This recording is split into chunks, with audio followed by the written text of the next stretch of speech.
Hey, what's up guys, welcome back to Michael's Millennial Money. I'm very excited today because I want to share with you the topic that is very controversial. You might see it online always. People are saying why you should invest every day, every month, some certain amount of money into like index funds or hedge funds or ETFs and so on. And I'm gonna share it with you why I don't do it anymore. There are certain reasons and why I like to say that everybody is saying you should invest into S&P 500, but my point of view is that you should invest into S&Me 500, which is like investing into ourselves, for example. With that being said, you can get ready for the video. Our channel did hit over 1,000 subscribers. I'm more than excited and more than happy for it. It's just proof of hard work and commitment and persistence and everything in one place, I would say. So let's get ready for the video. But before that, guys, welcome to Michael's Millennial Money. This is the channel mostly about personal finance, investing into real estate, crypto, stocks, and even into ourselves. I just turned 25. I started 7 years ago, literally from nothing. And I'm sharing here with you how I was able to save up first $100,000 while I was in university, how my friends were doing parties and I was already hustling, buying properties in university, how I was able to start a business in logistics with a friend and so on. And actually I think it's pretty decent when you are in the younger age, because there is a lot of people, not even older, are not able to do the same things, which I always stay to the ground, but I just want to share it with you. If you want to talk more about your situation and if there is anything you think I can help you out, there is in description calendly.com. You just click on it and you see my calendar, and over there we can schedule our like 30-minute call where we can talk about anything you want, and you can always send me some like description before and I can review it, see if I can help you out or not really. So guys, 2024, crazy year again, like politics, US elections and so much things happening. Crypto, like Bitcoin hit 110 almost yesterday, like 110,000 US dollars. It was not 110 but very close. And it's insane. I mean, I can tell you it's a roller coaster for me. I did lose quite a bit of money on crypto. Like, I'm more than happy to say it was around $60,000, which I'm in minus still, and the position is still in minus, even though crypto is booming and I'm still like not doing anything with the portfolio.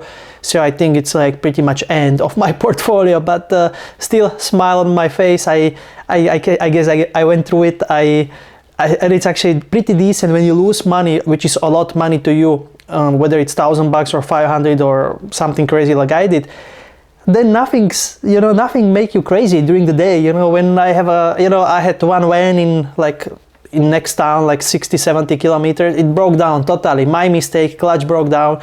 Even my friend didn't like it that I wanted to rent it out over there for a very small amount of money. They called me in almost like 7-8 p.m. and I was like, sure, okay, it's happening, that's fine, I will figure it out. But some people would be like, oh no, oh my gosh, my van is somewhere and it's broke down. And so that's one positive thing when you went through the shit in life. I think then you appreciate heaven way more. Very, very good quote. I'm not sure who said it, but when you went through the hell, you appreciate heaven way more. And when you don't go through hell in life, you don't appreciate heaven. Yeah, very important. So have it in mind. So S&P index fund, for you guys who don't know what it is, it's pretty much like, it's very proven. Like S&P 500, it's 504 US best stocks that you can buy. Like Apple, like Tesla was doing really well, and it's actually managed like by US government, let's say, in a way that when the company is performing on very good level, they put them into S&P index fund, right? And there is a Wall Street and so on, and you can actually own, like you can buy Apple stock or you can buy S&P 500 like index fund, and you own all the companies, right? With a very small portion, right? And if you do it like consistently, if you consistently put money over there, like usually it's a monthly basis, there are all these calculators, like compound interest calculators, that shows you like if you put 500 over there every month and you do it for 30 years, and we know like if you hold it for 10 years, I think S&P 500, the average return is like more than 8%. So very good return, and it's based on 100 years of history, because US market is very special. There was Asia, but look on other hand as well, like Japan, I think they had peak of their markets in 1986 or 88. It was like the peak, and now they are down, and it's like 40 years almost. Well, yeah, crazy. So that's the first thing. You shouldn't be following just all the ideas and opinions on the internet. If you buy S&P 500, you are a millionaire by age of 70 when you are gonna be old and wanting to die. So it doesn't have to be like true, because it can happen like in Japan, right? So what I wanna say, it's not guarantee of success, right? The question is, do I want to do something for all my life and I have no idea if it's gonna be returned to me? That's a big question.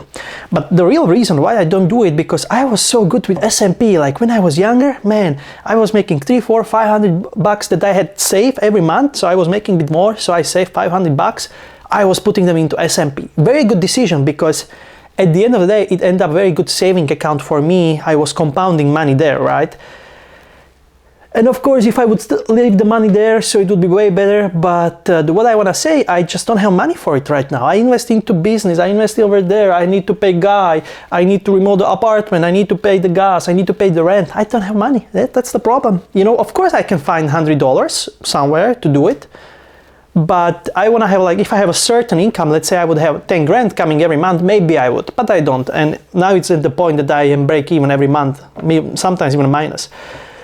So have it in mind that actually it's very important. It's very important to understand that S&P 500, you know who said that? Hormozy, yeah.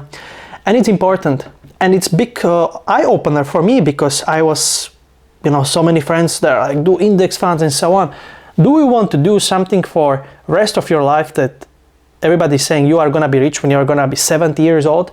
I can see it now, like if I were to make today 10 grand or in 40 years, $60,000 a month, I would choose to make 10 grand today, like this month, because I'm young, I'm healthy, you know, I have momentum, I feel great in a way that, you know, I'm in good shape, I progress, you know, it's insane. It's insane. Have it in mind, guys.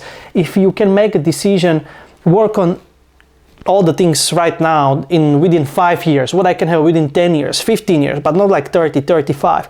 And I'm not saying you shouldn't invest into S&P 500. Yes, for most of the people, it's the best investment, because most of the people are simple and stupid, right? They would blow up the money, or they would give them to some random guy and they will take the managing fees and so on. But whenever you start to understand the money and principle of finances, I think you should go more, and not like go to crypto or real estate, whatever brings you like fruits earlier than 30 years. And it's very controversial, because let's say there will be, like, I don't know, Dave Ramsey sitting here, he would be like, no, you don't know what you are talking about and so on. But of course he's, you know, worth almost Bill, so but did he get there because of putting money into S&P 500? Not really, right? So all these guys, they are saying you should do S&P 500, or how you should buy stocks and all the things. You looked on their, you know, statements, and you see they make millions of dollars from the subscribers, videos, or businesses. So don't rely on them. They didn't get to the wealth you want to by saving $500 a month or 5 grand a month into S&P 500, right? So guys, very important, invest into yourself. I'm thinking investing more money than ever. I'm buying courses and so on, and I don't have the money, but yeah, it's, I don't know, I think it's right to do, and I think I'm fine with it as well. You don't owe anyone anything. Always when you have a bigger decision to you, yeah, I don't owe anyone to anything. Yes, I owe some money, but it's nothing, you know, I can pay it out, like I have assets. It's not like crazy money, maybe 10 grand. Yeah, I did like a month ago, 50 grand, and you know, I'm still good, so I'm still alive, and I did pay most of the money back. It's like, you know, I can work under pressure. There's, you know, I don't want to say I have people I can rely on, but I know I do have some, and I don't want to rely on anyone, anywhere, and anytime, but it's good. It's good. And what, you know, year 2024 is almost by end, so I hope you enjoy my videos or my hustle, and I'm thinking about going to States again and maybe make 6 figures, you know. Did talk with a friend, we think we are on the page, on the same board, and we know how to hustle, so why not, you know. We will be stupid if we don't go there, right? With that being said, thanks for watching, and if you want to join the Calendly, just feel free. I will give you even 3 minutes. We can do even free call if you want to. Anyone who wants the free call, that's fine, let's do it. I want to do good things as well by end of the year. So just put in the comment, hey, I want to do a session for free, and we can do it. That's fine, yeah? Thank you.